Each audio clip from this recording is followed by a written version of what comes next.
Chỉ anhត្រូវរៀនរស់ដោយខ្លួនឯងនន ថ្ងៃនេះជាថ្ងៃសំខាន់ណាស់មេងជូយ៉ាងណាក៏ បាទថ្ងៃនេះជាថ្ងៃខួបកំណើតលោកតាម៉ាក់ចង់ថ្ងៃក្រោយចុះ មេតបលំនាំតម្រុយនោះបានចាក់សោះហើយ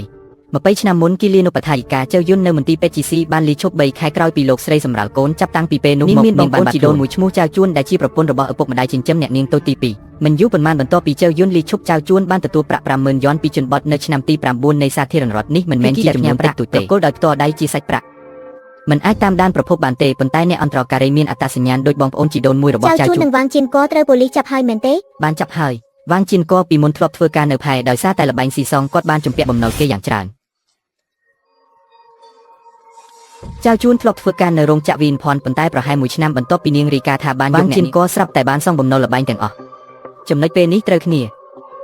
តួលេខរបស់គីលានុបដ្ឋាយិកាដែលលាវវាងស៊ីបានឃើញនោះគឺត្រូវគ្នាហើយមែនទេចៅជួនខ្ពស់ប្រហែល 1.51 ម៉ែត្រស្គមចៅជួនខ្ពស់ជិត 1.7 ម៉ែត្រឆ្អឹងធំលាវវាងស៊ីនិយាយថាគីលានុបដ្ឋាយិកាដែលបានយកអ្នកនាងតូចគឺអ្នកជិតខាងនៅស្រុកកំណើតចៅយុននិយាយថាក្នុងអំឡុងពេលមុននាងលីឈប់គឺពិតជាមានបងប្អូនជីដូនមួយខ្ពស់ម្នាក់មកស្នាក់នៅជាមួយមិនមែនជាឧបទោហេតុទេបន្តចៅជួនវាងជៀនកបងប្អូនជីដូនមួយម្នាក់នោះរកទំនាក់ទំនងសង្គមទំនាក់ទំនងហិរញ្ញវត្ថុការផ្លាស់ប្ដូរប្រាក់មិនស្គាល់ប្រភពទៀតចំណុចសំខាន់គឺត្រូវពិនិត្យមើលថាតើពួកគេមានទំនាក់ទំនងសម្ងាត់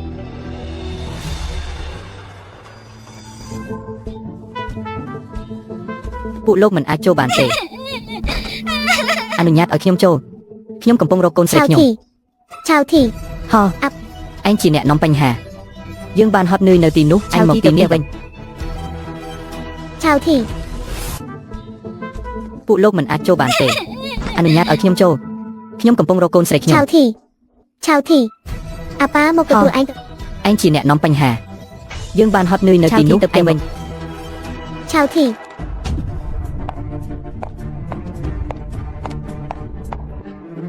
លោកឆាន់លោកស្រីសិនពួកលោកមិនអាចធ្វើបែបនេះបានក្មេងស្រីនោះធំធាត់ដំឡឹងទោះបីជាមិនមែនជាកូនបង្កើតក៏មាននិយាយថាយកនាងទៅវិញក៏យកទៅវិញភ្លាមលែងឲ្យជួបនាងទៀតហើយមែនទេខ្ញុំឆៅធីអាប៉ានឹកឯងណាស់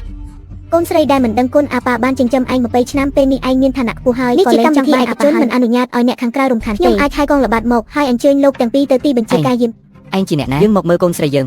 ឆៅធីឲ្យនាងចេញមកនាងនឹកពួកលោកប្រអត់ពួកលោកក្នុងចិត្តមិនដឹងទេត្រូវការឲ្យខ្ញុំរំលឹកលោកទាំងពីរទេក្នុងរយៈពេល20ឆ្នាំតែវាដុំឬផឹកស្រាស្រវឹងហើយវានាងដោយប្រើខុសខ្សែក្រវ៉ាត់ឯងនិយាយមិនសមហេតុផលយើងបានចិញ្ចឹមនាងយ៉ាងល្អចិញ្ចឹមយ៉ាងល្អចុះស្នាមដំបៅនៅជើងនាងជាអ្វីស្នាមរបួសនៅ3ឆ្នាំមិនដែលស្លៀកពាក់ថ្មីមួយឈុតមិនដែលបានញ៉ាំបាយឆ្ងាញ់មួយពេលនេះជាអ្វីដែលលោកហៅថានិយាយដើមឬអត់ពួកលោកក្នុងចិត្តច្បាស់ហើយអ្នកណាបានវានាងយើងបានចិញ្ចឹមនាងយ៉ាងល្អចិញ្ចឹមយ៉ាងល្អចុះស្នាមដំបៅនៅជើងនាងជាអ្វី